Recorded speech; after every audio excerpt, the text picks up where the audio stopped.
different time zones. Welcome to you to our community education presentation.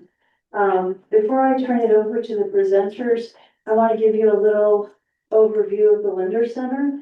As many of you know, it's not far from this manor house here in Mason. We're 18 years old. We're a nonprofit with many levels of a comprehensive levels of care for mental health and addiction. What that looks like, we're working with adolescents and adults. We have acute inpatient. We have partial hospitalization. We have an intensive outpatient program for addiction and co-occurring. We have a full outpatient practice, which Kate will share a little bit more about as well, but a full outpatient practice, psychiatrists, psychologists, nurse practitioners, therapists. We also do neuromodulation for treatment-resistant depression. We do ECT, electroconvulsive therapy, TMS, transcranial magnetic stimulation. We also work with esketamine, intranasal.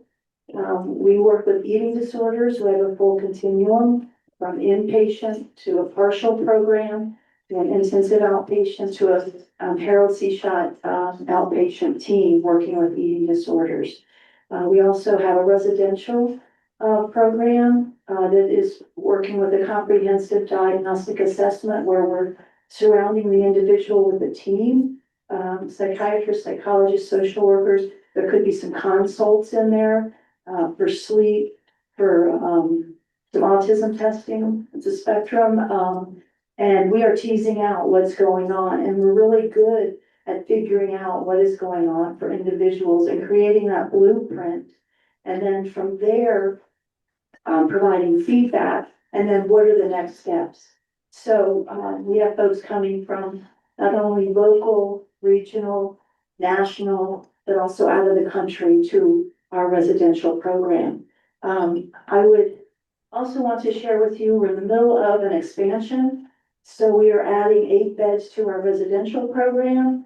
We're building a 4-story medical office building as well. We've added some more parking that we're working to get finished. So a lot's going on. If I can help be of support to you or anyone in the community, don't hesitate. I've got some cards on the table. If there's anything you'd like to take on the table, please don't hesitate. And with all that, I want to turn it over to our presenters tonight, Kate Kersey and Dr. Pete Dillon, both on our outpatient side. And I'm going to have Kate do a little bit more of an introduction, but let's give them a warm hand.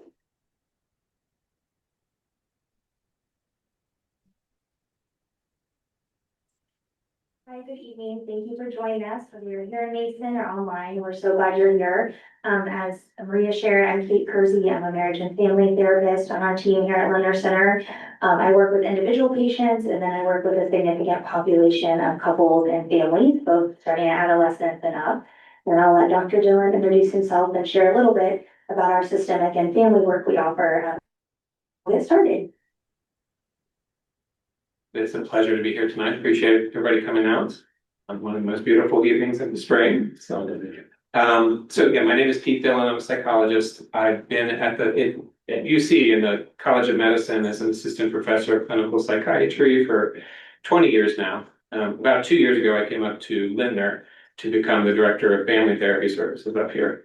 So within that role, I have there's 3 very talented family and couples therapists that answer to me, including Kate. But then there's also quite a few other providers at Lindner in the outpatient practice that have marriage and family therapy backgrounds. So there's a lot of opportunities there for couples therapy or for family therapy, for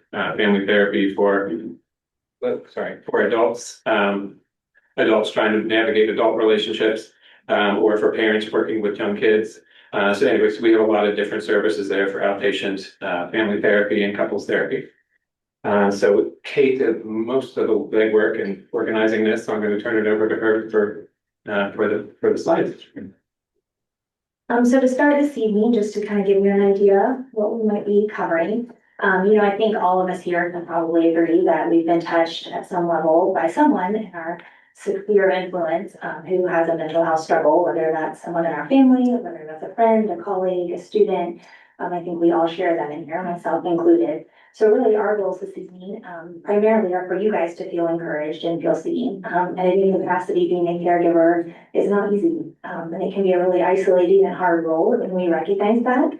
So our primary goal is for you to feel seen and maybe give you some glimmers of hope this evening, along with some practical tools that we often teach to our patients to apply to your individual life and your family system. So to kind of get started, I love this quote, mental illness is a condition that affects the whole family, right? It doesn't affect just one patient. We see that in the work we do every day, right? What affects one person affects everyone. The ripple effects from mental illness are vast, right? So whether that's, again, a family member, a colleague, a friend, a student, we know it's not just isolated to the patient. And that's why a lot of the work we do is systemic and working with the family as well as the patient.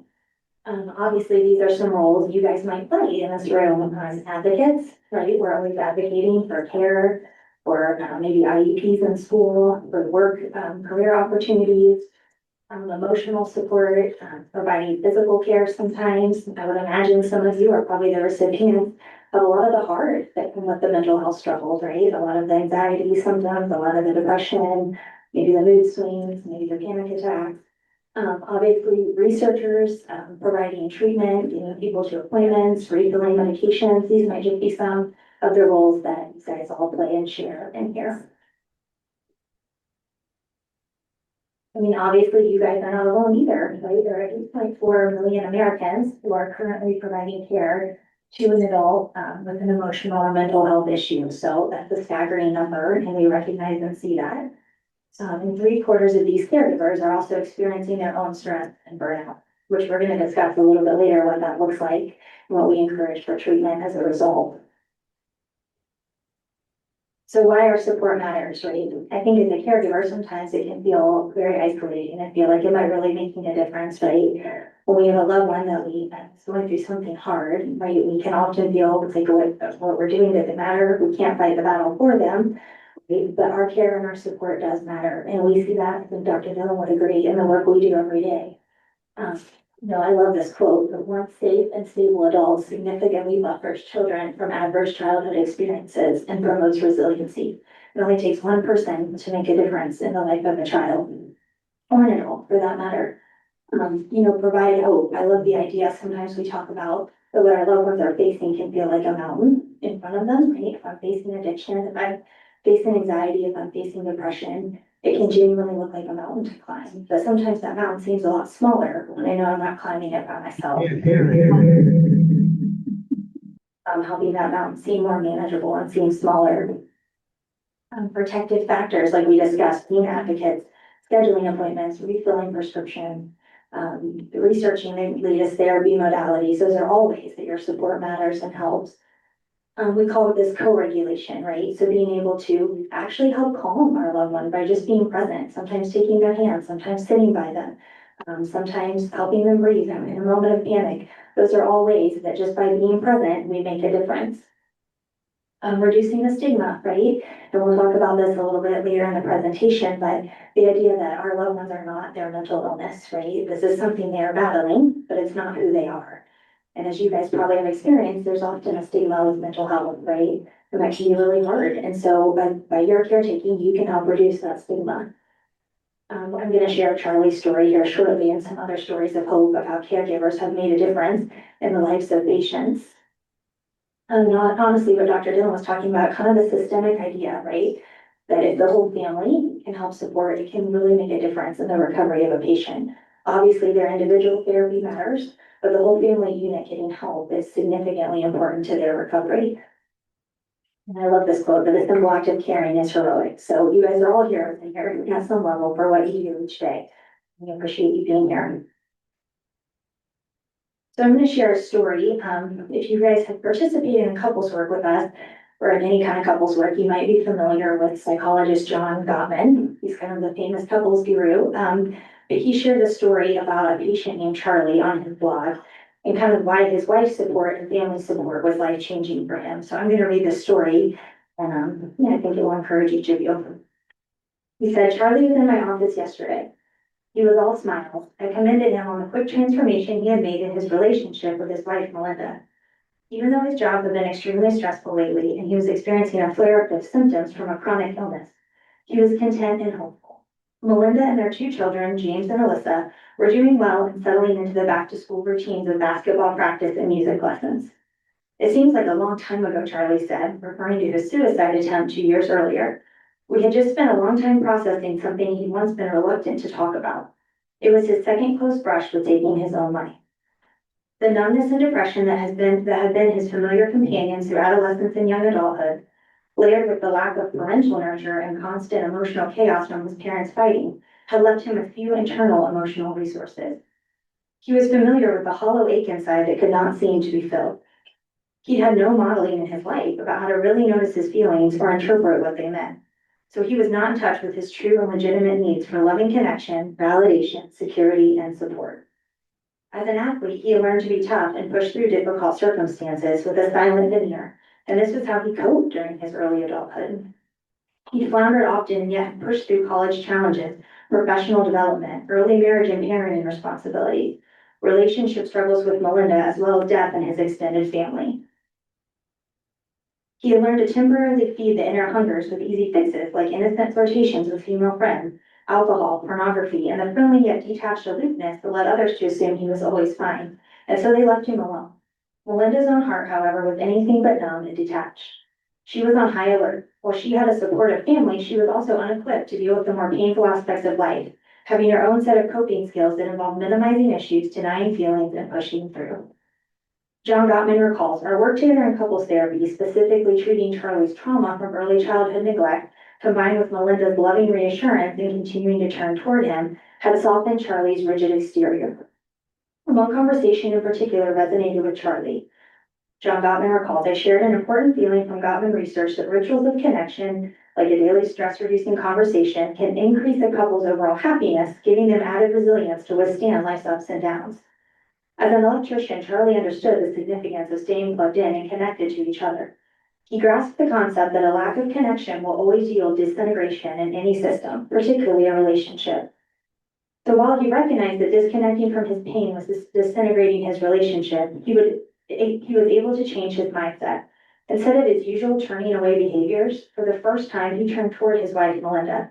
He repaired blundered attempts at communicating and, most importantly, turned toward himself by looking inward to acknowledge painful emotions and actively pursue in healthy ways the needs beneath them.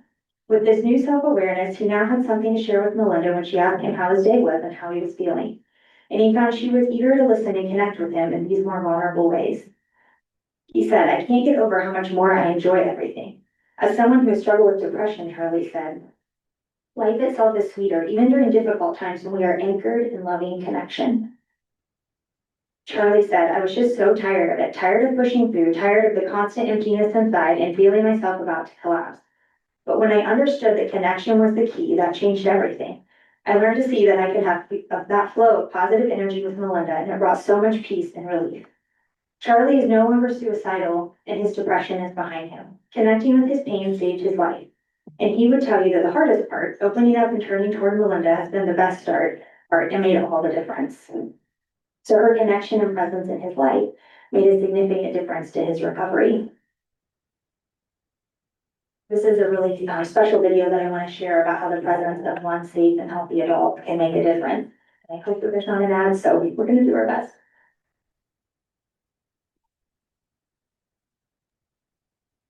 On top of your long-term financial goals, you could also support, Oh, we're finishing the basement. He's fine. plan your finances for the people, Okay, sorry. causes, and communities who. Clearly my gift is not technology, but the video's great. So. I tried to kill myself with a bottle of pills. And the fact of the matter is I trusted no one. And looking back, I guess how could I? From the time my parents left me, to the time another foster kid raped me, to the time I was bullied so bad, I genuinely could not fathom a world where I could trust anyone.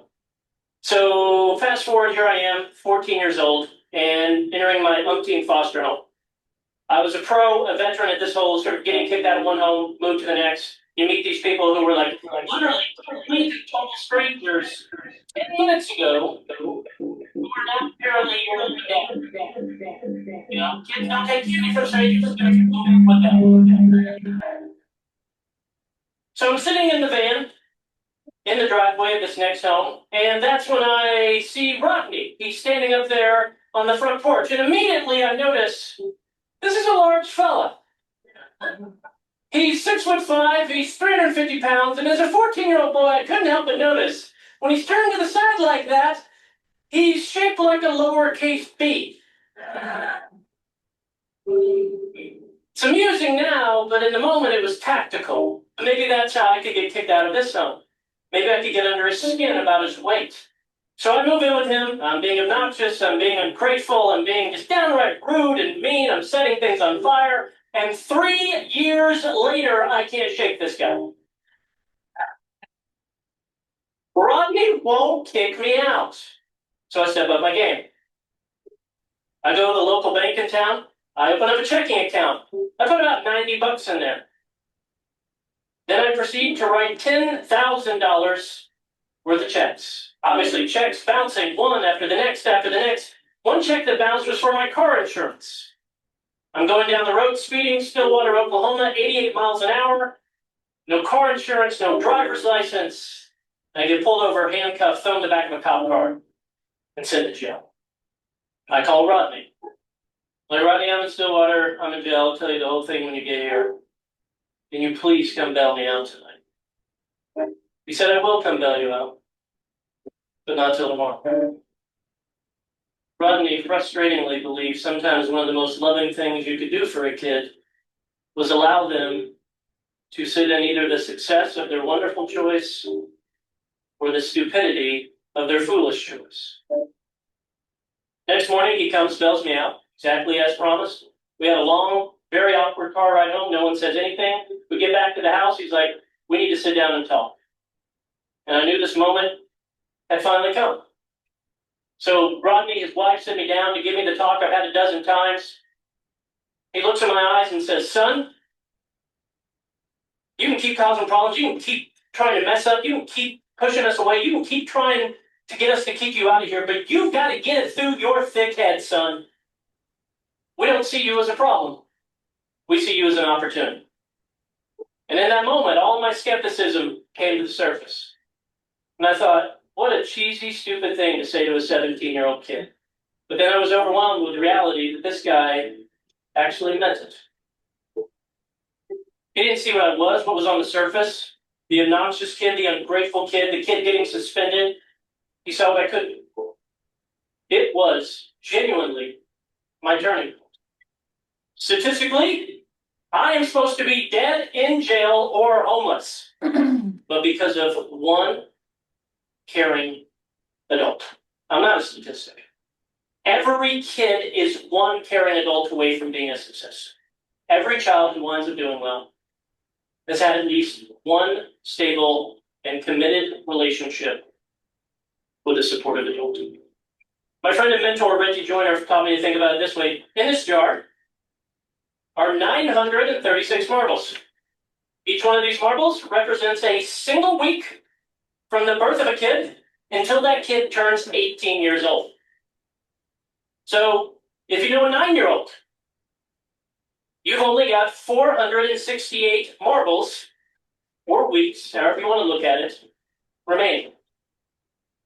You know a 16-year-old? You got 104 marbles remaining.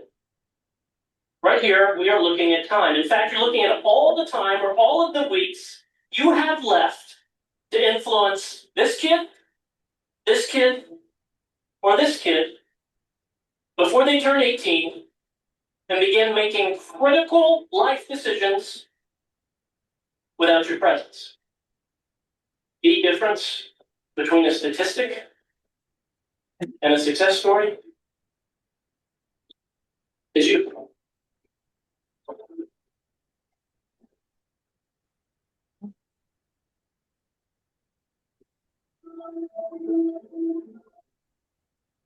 Also, Love that video. I love it more every time I watch it. So I hope that encourages the difference that you can make. There's one more video I want to share. This is Bethany Iser. She wrote a book called The Mind is Strange. She's actually come to the Lindner Center studio, was treated here in Cincinnati for schizophrenia. But I really want to highlight this portion that she shared in her TED Talk, just how influential her parents were in her care and her recovery.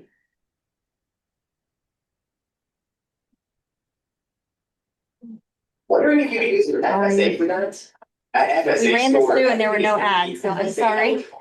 But it's surprisingly eligible products like telehealth services. Our tools can help you maximize your savings. Shop now at FSA Store. 100% FSA eligible, guaranteed.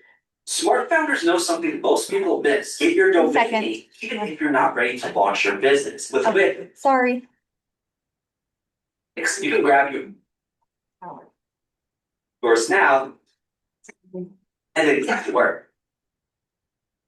Here's what I meant. We might not be watching this video, but I can tell you the story. 2019, Am I clicking it too soon? I'm sorry? Am I clicking this too soon? I had this killer business idea, but I delayed getting the dough. Well, I'm gonna just tell Bethany's story for the sake of time, and I'm sorry that technology is not being my friend with the video, but You can look it up, her TED Talk, but her story basically, she was a successful college student and ended up having schizophrenia, kind of lost everything, actually ended up on the streets for 3 or 4 years. And long story short, she was estranged from her parents by her choice. They tried everything to get her support and help, and she was not at a place to want to receive that help, which might be part of your story here today. That can be a challenge. When our loved ones are struggling, they don't always see that they need help, right? And we're going to get into some practical ways to help support in that area as well. But long story short, Bethany ended up calling her parents. 4 years later, they immediately flew to California and met her at a hospital. She was on the street, no food, homeless. Again, she was a successful, formally successful graduate student, full college education, and this illness took over her life. Her parents brought her back here to Cincinnati where she was treated, and the hope in her story is now she is a very successful young woman with her career back and her life back. So I do encourage you to look up her talk in her book, Mind is Strange. I think it will really encourage each of you. It's a great book. And her mom also wrote a book about her mother's experience walking through mental illness with a child. So that might encourage you as well. So kind of to the practicals, again, highlighting the important role each of you play, but we also want to provide some practical ways to help support those in our life struggling with mental illness. So I'm going to let Dr. Dillon maybe kick us off with some practical ways to support.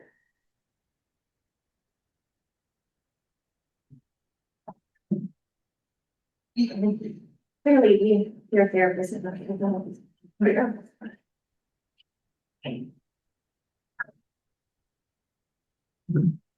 Yeah, so I'm sure that folks come into this room are at all kinds of different places in a journey. Maybe there's a family member in treatment, you want to know how to support them. Maybe there's a family member that needs treatment that you're trying to get them there.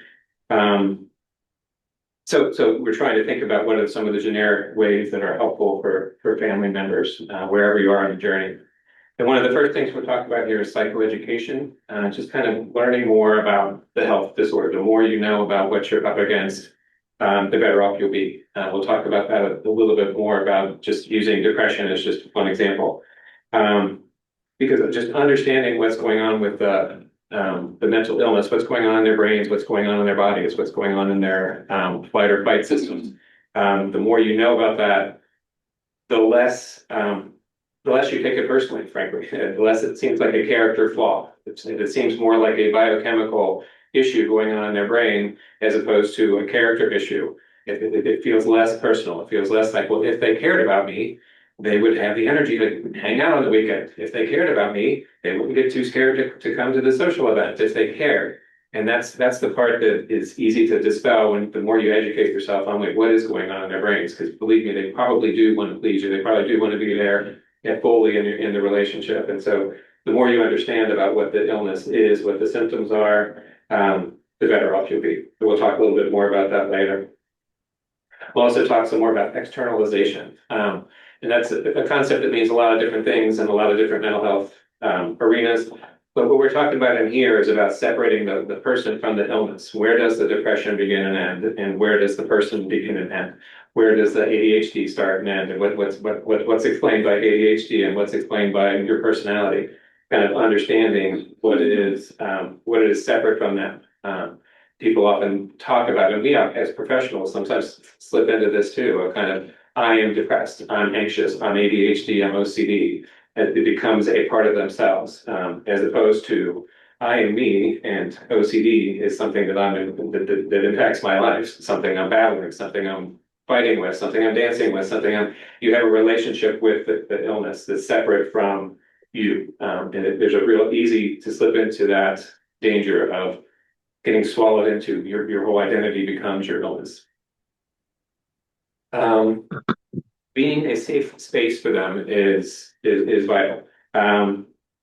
There's a quote from Maya Angelou that I'll never forget, which is that people will remember, or people will forget things that you said. People will forget things you did. They won't forget how you made them feel. And so being that safe place for them is vital, but it's also not easy.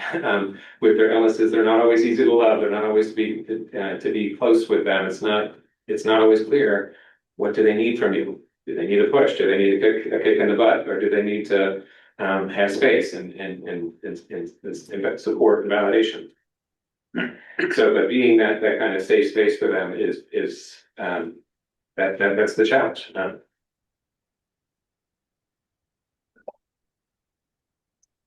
So yeah, so other things about seeking to understand. Again, that gets back to back to understanding the illness and understanding what really is going on in your dynamic with them. What about it is personal and what is not. Kate will talk some more later about validation, about what that means to validate how they're feeling. That validating what their experience is different from agreeing with them. But being able to validate what's going on with them is a very important skill that we spend a lot of time teaching family members about how to do that. And having empathy with these folks is sometimes a challenge. It's easy to say, but it's hard to do. And being curious, just real curious about, wait, what is going on? How do I make sense of this? You're saying that you want all these things in your life, and yet you're pushing all of these people away, and it seems like you're doing this. Just trying to get really curious about that. There's a technique that we sometimes learn about in therapy. I've never seen it written down, but it's called the Columbo technique. If anybody's familiar with the old TV show Columbo, he's an old, rumpled kind of detective, and he kind of disarms people by just seeming harmless and asking these questions. And he'll never go in and say, "You're guilty of sin. Your fingerprints are all over the gun." He's like, "No, you're innocent. I know you're innocent. You're way too nice a guy to do that. Help me understand, how did your fingerprints get all over that?" And then kind of really kind of coming from that kind of curious place. It can be really disarming with folks who would otherwise feel kind of attacked or criticized. So showing self-compassion. It's really important that everybody gets support for themselves. I talk to a lot of parents who are dealing with kids, and there's so many times when I'm telling them, "Hey, you're doing some A+ parenting there, and it's not going to, your kid's behavior isn't changing, but you're doing A+ parenting. Sometimes you need that high five that you're still doing the A+ parenting, because you are probably planting a seed that's going to pay off down the road. But how do you learn to be compassionate to yourself, and how do you seek out that kind of support from other folks in the family?" But which is where individual, couples, and family therapy can come in. There's a lot of folks who will come in for individual therapy just to kind of fill up their tank, so that they can keep dealing with all of the struggles that keep coming their way. So yeah, and so boundaries is another thing that Kate's going to talk about a little bit later. So. Oh, that's not right. That wasn't. All right. Did I skip a slide on? You wanted to Otherwise, our next meeting. Okay. That's right. Okay, this slide. So we're talking about psychoeducation. There is a phenomenal TED Talk on depression by this guy. We weren't able to get that, but we've got another short clip of him being interviewed. And what he's talking about is what it's like to have depression. So as a therapist, I've had lots of training in this. I can give you a depression checklist. I can read you the symptoms list. But this guy is an author and a brilliant author. And so he can kind of put into words what it's like, what his own experience is like as a person who's dealing with depression. So to get the video to play, I have to do something. Sorry. Our lives, our next guest calls depression the family secret that everybody has. Andrew Solomon is a professor of clinical medical psychology and psychiatry at Columbia University Medical Center. He dealt with depression himself, and a memoir he wrote back in 2001 is called The Doomsday Demon, Analysis of Depression, for the National Book Award for Nonfiction, and has been translated into 24 languages. In addition, Solomon's TED Talk on depression has more than 10 billion views. Thank you for joining us this morning. What a pleasure to be here. Nice to meet you. What is that distinction between depression and grief or just general sadness? Are they one and the same? I always say that the opposite of depression is not happiness, but vitality. So people think of depression as sadness because we use the same word to describe disappointment and an acute clinical condition. But what you really lose in depression is your ability to function, your ability to connect, your sense of being alive, your life energy. And I'm fascinated that it touches a lot of people when your TED Talk is being viewed by 10 million people. Yes. So this means is everyone getting treatment, or is everyone just watching this and half the people aren't getting treated for it? You know, I get a lot of letters, and Yeah. some of them come from people who are getting treatment and successful, and some of them come from people who, for whatever reason, don't want to pursue treatment, and a lot of them come from people who are getting bad treatment. Part of what I aim to do in my book and in the other work I've done is to explain what good treatment should look like in Hangman. Now, what is good treatment? Is it a lot of people are afraid of taking medication? There's a stigma attached. I'm on medication for this. What do you recommend? People are very aware of stigma around medication, but in fact, the medications are helpful to many people, not to everyone, but to many people. There's talk therapy. There's a lot of work that can be done by professionals. Get yourself to a good teaching hospital, find a doctor who has some experience in this arena. And people say, well, I want to fight it out myself. But in the first place, the depression tends to escalate while you're fighting it out. And in the second place, you don't get any kind of brownie points in heaven for fighting it yourself. Avail yourself of the tools there are. Life is short and it's passing by. And it's like you have a broken leg, you go to the doctor to get a cast, right? But a lot of people, since it's not something obvious to everyone else, they think, maybe you need to get it treated. And they say it's unnatural, but toothpaste is also unnatural. I mean, we all live lives in which television cameras are unnatural. We've had our whole life dealing with things that are unnatural. Get the treatment that will help. It doesn't have to be medication, but medication often does help for people. So depression, is it, how often is it driven by like hormonal factors, biological factors versus environmental factors?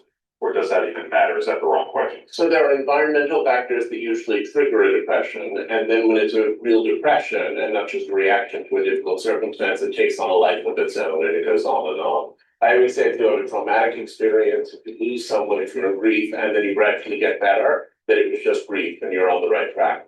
But if you have that experience and then 6 months later, you're feeling a lot worse than you were when it happened, it may have been triggered by trauma, but it's taken on a life of its own and it becomes a biological depression, even if there are external triggers.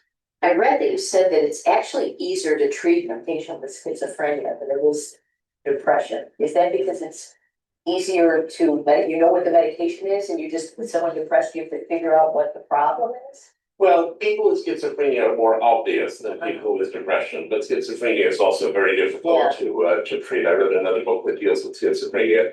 The thing about depression is that people often say, it just makes sense, my life is difficult, my marriage didn't work out, I have this problem. But there was a study that was done in which they took people who didn't think they had depression, screened them for depression when they came into a medical clinic, and then put people who didn't think they had depression but who were assessed as having it into treatment. And one of the women who was in that program, my interviews looked at me and said about the therapist who said to her, I prayed to the Lord to send me an angel, and he heard my prayers.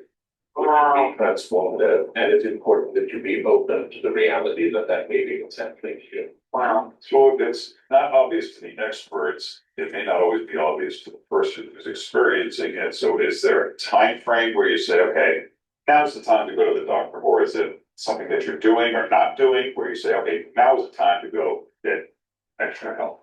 I think you can give it a few months and think I'm just going through a rough time and I'm going to emerge, and different people have different trajectories, so I can't tell you it's always 90 days, and that's the point. But I think if you have this sense that the way you're feeling is preventing you from living your life, you can't function at work, you can't sleep well, your appetite is disrupted, all of these other physical and sort of somatic systems are dysregulated. At that point, you've probably got a real depression and it probably requires real treatment. They say anxiety and depression in young people is higher than it's ever. Stop that there. So, like I said, he does a TED Talk where it's a half-hour TED Talk where he's talking about his own experience further. And the quote that he started with, which is the opposite of depression is not happiness, which is what a lot of people think. The opposite of depression is vitality. It sucks your life force out of you. Very powerful. And he goes on to talk about what it's like to come home with depression. And he saw his answering machine and these calls he had to return. And it was time for lunch and he had to get up and make a cheese sandwich and chew it and swallow it. And all of it felt exhausting. It felt like the Stations of the Cross, he said. It felt like climbing a mountain to just chew a sandwich and swallow it.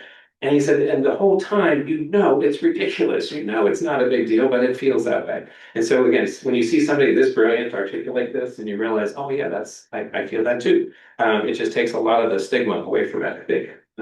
So again, I saw his TED Talk maybe 10 years ago, and since then I probably recommend it to at least one patient every other week or so, either as an assessment thing to say, you seem depressed, but you don't seem, I can't chew a cheese sandwich depressed. And they might come in and say, oh no, that's exactly what I go through, because people can mask it and mask it really well. And sometimes I'm suggesting it to patients who do understand what's going on with them so that people in their lives say it. So yeah, it's just a very powerful TED Talk from a really brilliant man. Our lives are. All right. So externalization. So this is a concept that comes from narrative therapy. And narrative therapy is it's this kind of an approach to therapy that actually a lot of folks aren't trained in necessarily these days. It comes from Australia and New Zealand. And part of this, maybe the seminal case that they have was a kid who had endocrisis. He was soiling himself. And if you think about it, what could be a more shameful thing to have to go to a doctor's office and talk about than that? And so, but the way the narrative therapists approach it, they would never say, oh, so you're soiling yourself. Why are you soiling yourself? I mean, you just get deeper and deeper into that shame pit. They would say instead, and again, this is their seminal case, that they said, so I hear you got sneaky poo. And so sneaky poo is sneaking up on you and getting in your way in life and really keeping you from having fun enough. And it's embarrassing you around your friends. And just the more he talks about it, just getting really outraged, like, and I'm mad that it does this to you. And then they start talking about, well, what are your tricks? How do you outsmart it? And how does it outsmart you? And it becomes this sort of, with the kid, it becomes sort of a superhero. The kid gets to be the superhero and the problem gets to be the supervillain. And let's talk about what are their superpowers, what are your superpowers, and how do we do this? So it takes a lot of the shame out of it, and it can be a much more energizing kind of an approach to things. So I love this type of therapy, but how it translates to what we're talking about today, it gets back to that idea that they are not their illness. It's like, how do you as family members understand that they are fighting this illness? And how do you get on the same page fighting them? Because it's so easy to start to get into tug of war where they're fighting you and not fighting the illness. And you don't know how they're fighting the illness. So you might not know how to help them fight it. And so the more you can kind of unite and be on the same page. This happens sometimes in couples where one of them has depression and they might talk about it's my depression and I feel bad about this. And the idea of getting them on the same page with, well, no, depression is a part of your marriage. And sometimes it kicks your butt and sometimes it doesn't. And let's talk about when do you guys succeed in taking this on? And when does what works and what doesn't? And so that's in a nutshell kind of what externalization is about. It's like, how do you unite against the problem? And I often say battle when you're fighting it, but sometimes it's not a battle and a fight. I had somebody once with cancer who came in and we talked about, let's talk about your battle with cancer. And she's like, I'm a pacifist. I don't like all of this military talk about battling with it. Can we talk about how I can accept it or dance with it or play with it differently? And I was like, yes, bring it on. It doesn't have to be a battle. It's whatever your relationship uniquely is with the issue. So I think And it just, in a nutshell, I should say too, that this is kind of the standard practice for children with OCD. If a kid comes in with OCD, they're gonna draw a picture of their OCD. They're gonna give it a name. It's Mr. Jeremy, it's Mr. Bossy Pants. They're gonna draw a picture of it and they're gonna start keeping score of the victories. And so like OCD is one example where this is very much in the mainstream right now. Yeah, with the focus being on their strengths and how they're battling it.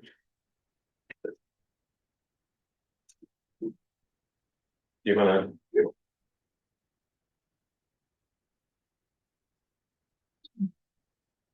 So validation, I love this quote and this concept, but validation doesn't always mean agreeing. I think sometimes when we think that we validate someone, we feel like we have to agree with them. And often, especially when we're dealing with someone with mental health struggles, we don't always agree because we don't always understand, right, what they're going through, or sometimes their thoughts are somewhat illogical. But you can always validate someone's experience, right? I mean, think about it, we're human, who doesn't love to be validated sometimes, right? We have a handout that we provided. It's an acronym from DBT work. I don't know if any of you guys have done dialectical behavioral therapy, but this is an acronym that we give to patients a lot called GIVE. And so it's a way that you can kind of actually practically practice validating.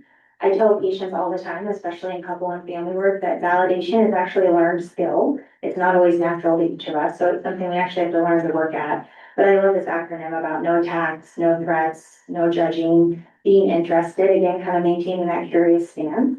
It can really break down defenses and walls. If I'm able to what we call attune to my partner or to my loved one or to my student, attuning is another skill that we teach a lot in couple and family work. What attuning means is I'm going to make eye contact with you and I'm going to spend this time entering into your world a little bit, seeking to understand from your perspective, maintaining that curious stance, empathizing with what you might be going through. Because we don't always understand, but somebody being able to say, man, these racing thoughts just don't quit, or I just can't sleep at night, or you have no idea what it's like to sit in your voices all day, or you have no idea how it feels to not be able to get out of bed and be able to not keep my job, right? Or the temptation to drink is there all the time, or I can't break this addiction. I mean, these are all things I hear in my office all day, right? And part of what we get to do and the privilege we get as caregivers is also hard, is being able to validate and attune and empathize. And we know that actually does work to break down walls and help establish connection with our loved ones who are struggling. So some warning signs for caregivers, as we're kind of talking about, and I'll have Dr. Dillon come back up in a minute too, but I think it's also important as we address it is not easy to be a caregiver in any capacity. And it's important that you stay healthy as caregivers to provide the best care for your loved one, right? We can't be providing care if we're not healthy ourselves. Compassion fatigue is something that we see often in families when there's been a lot of mental health struggles. It's kind of that idea that I'm exhausted from prolonged exposure to a stressor, right? And that can kind of look like depression symptoms. Sometimes it looks like apathy. I'll hear patients say, like, I just don't care anymore. I'm so tired. I can't even be upset anymore. I can't grieve anymore. I can't cry. I just feel blank. That's a sign of true compassion fatigue because you're giving out all the time and not refilling your cup. And as a caregiver, that's often what happens. Secondhand trauma, right? Sometimes that's worse than firsthand trauma exposure. It's really traumatic to watch someone you love struggle. I mean, that's a hard part of being a caregiver and to feel helpless sometimes in those situations. It's hard to watch your child or your student or your friend. We are exposed to lots of traumatic moments and that can have the same effects as firsthand trauma. Symptoms you might see are burnout, right? Lack of empathy, fatigue, irritability, depression, anxiety, even PTSD. So I want to talk a little bit about boundaries. I don't know what each of your view is. Sometimes when I say this word in therapy, people are like, oh no, but actually I love boundaries. I think boundaries are great. And it's all the way we frame them. And they're really important to have as caregivers, either with our loved one and also in our own lives. Boundaries, I always say, are really safeguards because we care. They're not really these huge fence posts that are meant to ostracize us from other people. They really are there because we care and they actually deepen and better our relationships. Boundaries model help to others. So if we're caring for someone with mental health, having our own boundaries, like, hey, you know what? I do need to turn off my phone for an hour, or I am going to go to the gym, or I do have to go to work during this time. Or, if they're not going to go to therapy today or not going to go to your therapy session, then I'm not available. Setting those limits and those boundaries actually models help to them sometimes. Boundaries strengthen relationships, right? When we have boundaries, when we fill our cup, when we take time to self-care, we are better to the people in our lives. They prevent burnout, right? If I have healthy boundaries, then I'm gonna be less likely to burn out. If I make it adamant that, hey, on Tuesdays, it's non-negotiable that I go to therapy. On Thursdays, I do go work. On Friday, I do go take a run. These are self-care things that I do that are non-negotiable. And it's hard to set boundaries sometimes with loved ones, but it's something we do a lot of work on in the family system and couple spectrum because it is crucial to their recovery and to your health as well.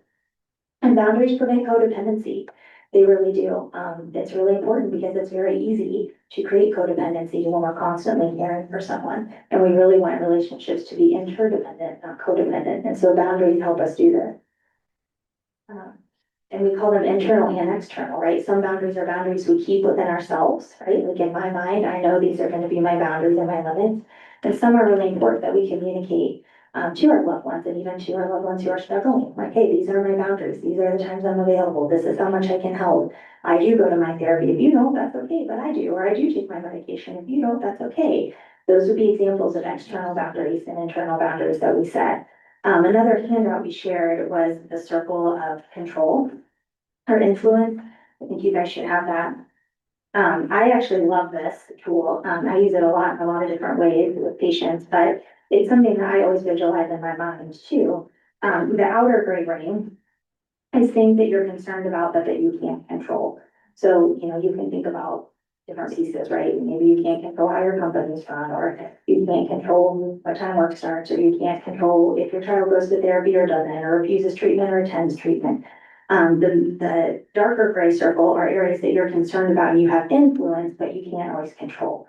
So maybe I can encourage my child to go to therapy, but I can't control if they actually go. Or I can provide the means if they want to get help, but I can't control if they actually do it. Or I can't say, hey, our door's open if you need anything, but I can't control if they actually choose to come to dinner. And then the small circle is what you have complete control over right now.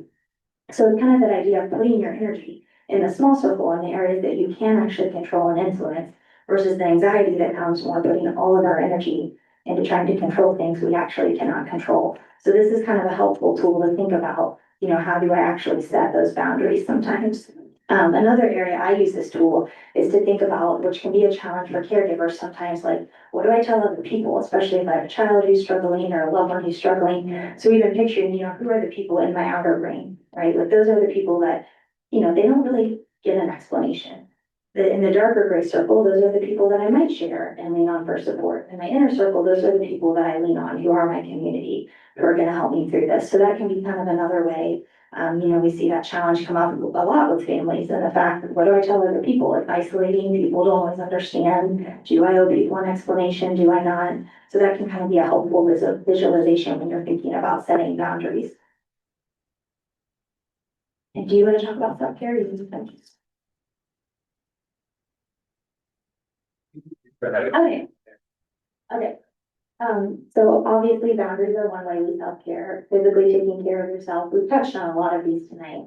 Obviously therapy and support groups. We actually offered a group last spring at Lindner Center that was kind of a small group version of this for about 6 or 8 weeks, but any kind of support, NAMI provides great groups. We also have several resources listed over there that we can provide, but it's always helpful, I feel, to be in a group with other people who might be experiencing something similar, right? That can just feel like you're not alone in this battle sometimes. Obviously, like we said, deciding in your circle, who are your community, right? Who are going to be the people that are going to support you? Who do you want to share more information with? Who do you want to call at night when the struggle is hard? It can be, like I said, very isolating, very hard, but it's definitely something that you need support in. And as Dr. Dillon shared, that is a lot of what we do in couple and family work, not just individual. We do a lot of individual work, and we also encourage working through a couple and family perspective as well, which can be supportive.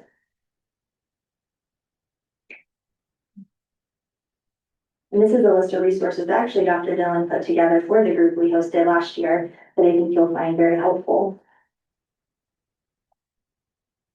Yeah, the font is small, but Jen provided a handout there for you.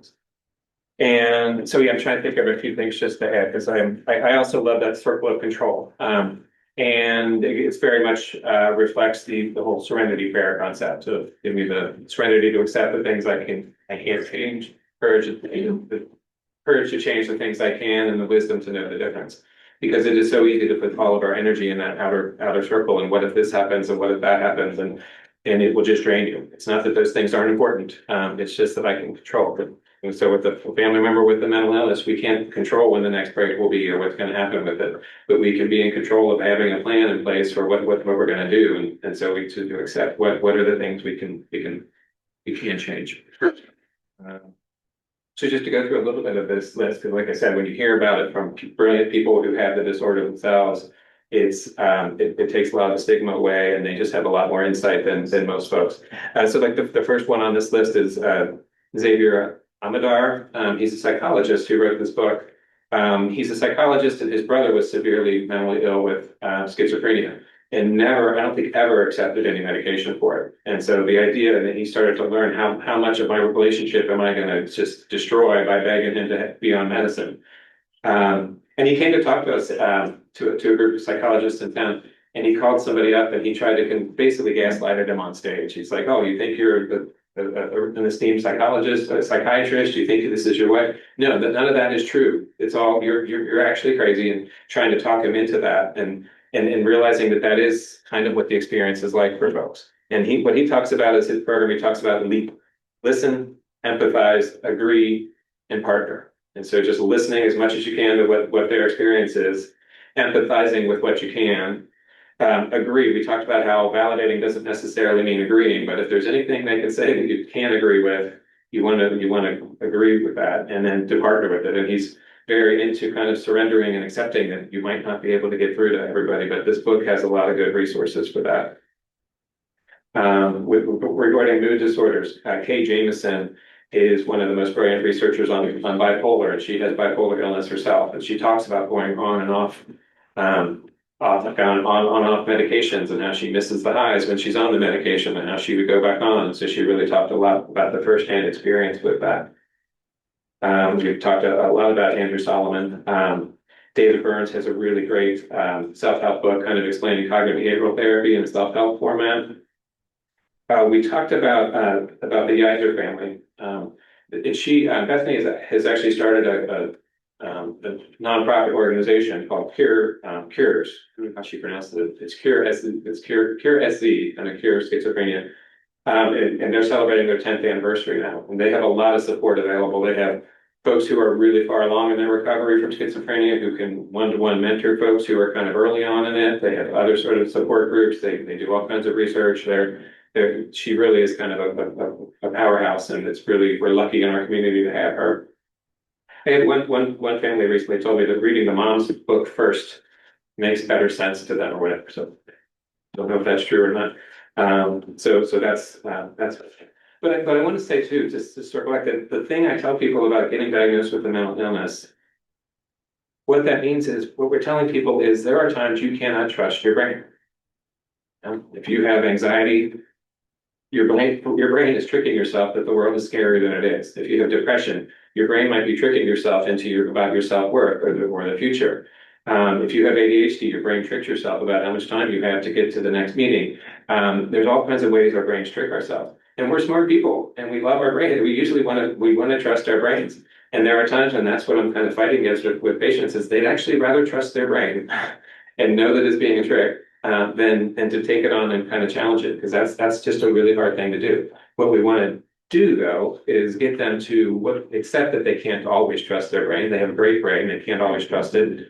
What does that mean, though? Who can you trust? Can you trust your parents? Can you trust your partner? Can you trust your therapist? And how do we get them to, when you trust them, how do they start to learn for themselves when they can and can't trust their brain? So it's just a really, really challenging work and really rewarding work for that reason. ADHD. Ed Hallowell is a psychiatrist who specializes in ADHD, and he's written a lot of great books on it that are just basically the owner's manual to an ADHD brain. Most ADHD stuff you'll see will be kind of kid-oriented. His stuff is it addresses kid stuff, but it's a lot more what's it like to have an ADHD brain. He talks about how it impacts marriage, how it affects your sex life, that you can be zoning out and not be attuned, or you can be, there's all kinds of ways that it can affect your self-esteem and how you come across to people in your relationships. So Hallowell stuff is great. and there's a lot of great stuff out there these days on borderline personality disorder. And I can talk just really briefly what that means. Folks with borderline personality disorder tend to organize their lives terrified about being abandoned by people. Yeah, none of us are thrilled about being abandoned. Nobody wants to be rejected or abandoned, right? But these folks, their brains are primed to really, that is like the organizing force of their lives. And it's so extreme that unfortunately they tend to push people away with their attempts to hold people in, to hold people close. And so Marshall Lanahan developed DBT, which it has a whole very thick cookbook of coping skills that folks need to manage those all kind of emotions that come with that. Trying to think of other things that we were going to. Yeah. So it's tricky to do questions, but important to do questions. If folks have questions that you feel like we can answer, there are some answers that can really only be answered. Some questions can only be answered in more depth in the therapy room and kind of digging deeply into your own individual situations. But are there questions that folks want us